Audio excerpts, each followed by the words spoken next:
గత వైసీపీ ప్రభుత్వ పాలనతో పోలిస్తే కూటమి ప్రభుత్వ పాలనలో మీరు సంతోషంగా ఉన్నారు, పథకాలపై మీరు సంతోషంగా ఉన్నారా?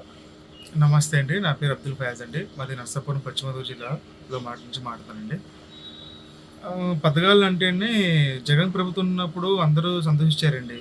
ప్రతి దాంట్లో కూడా అమ్మ ఒడి వచ్చింది, ఆటో వాళ్ళకి డబ్బులు ఇచ్చారు, కటింగ్ షాపులకి డబ్బులు పడినాయి.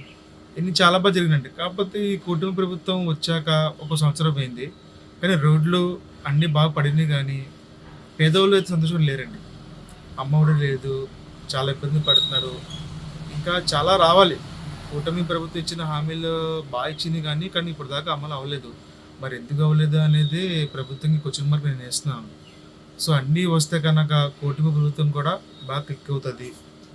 లేదనుకుంటే ఇలాగే జరిగిందంటే ఇంకా కూటమి ప్రభుత్వం కూడా కష్టాల్లో పాలినట్టుగా నాకు అనిపిస్తుంది. ఇంకా బాగా చేయాలని, ప్రభుత్వ పథకాలన్నీ, కూటమి ఇచ్చిన హామీలన్నీ బాగా రావాలని, అమ్మ వాళ్ళకి డబ్బులు ఇవ్వాలని, స్కూల్ నుండి బాగా వచ్చి సంతోషించి చాలా బాగా సంతోషంగా పడతారండి.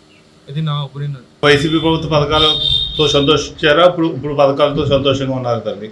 పశ్చిమ గోదావరి నుంచి నర్సాపురం నుంచి మొహమ్మద్ రెహమాని గురించి మాట్లాడుతున్నానండి.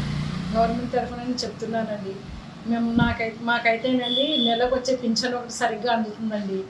ఆ ఓట్ల ఎలక్షన్ ఎన్నో పథకాలు చూపించారండి మాకు. ఏమనేసి అంటే బస్సులు ఫ్రీ అన్నారండి, నెలకు వచ్చి 1500 ఇస్తానన్నారండి, గ్యాస్కి తగ్గిస్తానన్నారండి.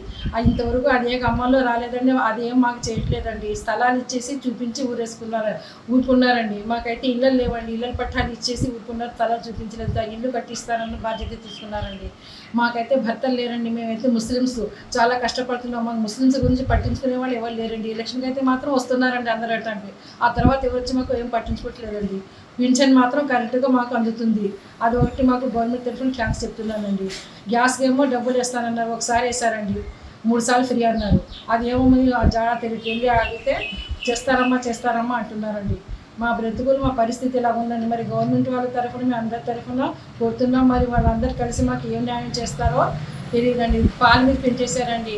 నూనెకి ప్యాకెట్ మీదనేమో 175 రూపాయలండి కేజీ ప్యాకెట్ వచ్చి. ఎలా బ్రతుకుతామండి? మా జీవితాలు ఏంటండి? ఉద్యోగస్తులకి ఏమో జీతాలు పెంచేస్తున్నారండి. మరి మాకైతే ఏదీ లేదండి. మేమేమో బయటికి వెళ్ళి పని చేసుకోలేకపోతున్నాం, ఇళ్ళలో చెప్పుకోలేకపోతున్నాం. నిమ్మకాయ పిండినట్టు మా జీవితాలు. మరి గవర్నమెంట్ ప్రభుత్వం మాకు ఏం చేస్తుందో మంచిగా చేస్తుందని ఆశించుకుని ఎదురు చూస్తున్నాం. మేము కూటమి ప్రభుత్వం వచ్చి సంవత్సరం కాలం పాటు పాలన పూర్తవుతున్న సందర్భంగా ఈ జిల్లాలో రైతులు ఏ విధంగా తమ అభిప్రాయాన్ని వెల్లడించున్నారో ఒకసారి అడిగే ప్రయత్నం చేద్దాం. మీరు చెప్పండి, మీ నియోజకవర్గం? హాసన్ నియోజకవర్గం అండి, పీతనూరు పాలెం. కూటమి వచ్చాక రోడ్లు అంటే ఏమండి, కాలువలు బాగు చేస్తాం కానీ ఈ ధాన్యాలు ఐకేపీ కానీ బాగానే పడుతున్నాయండి. ఇంకా ఉద్యోగ అవకాశాలు సూపర్ 6 అవి కొంచెం అమలు చేస్తే ఇంకా బాగుంటుందని కోరుకుంటున్నానండి. ఇంకా మళ్ళీ డబ్బులు ఒకటి పడతలేదండి, అవి కూడా ఒక చూసి చేయమని కోరుతున్నానండి. ఐకేపీ గత ప్రభుత్వానికి ఈ ప్రభుత్వానికి ప్రత్యేకించి తేడా ఏముందంటారు? తేడా అంటే గత ప్రభుత్వంలో రోడ్లు అవి పట్టించుకోలేదండి. ఇవన్నీ ఐకేపీలో ఏం 3 నెలలకి 4 నెలలకి పడి కానీ నువ్వు రైతు సంతోషంగా ఉన్నాడండి. కాలువలు అయితే ఇది వరకు గత ప్రభుత్వంలో కాలువలో పట్టించుకునేవారు కాదండి. ప్రతి కాలువ కూడా శుభ్రంగా బాగు చేస్తున్నారండి. చాలా బాగుందండి. ప్రతి రోడ్డు కూడా. మీ ఎమ్మెల్యే గారు ఎవరు? ఆయన పనితీరు ఎలా ఉందండి? పనితీరు చాలా బాగుందండి. మామూలుగా డ్రైన్లు అయితేనేమండి వచ్చిన మట్టికి సంతోషంగా ఎక్కడో పెడుతున్నాడండి.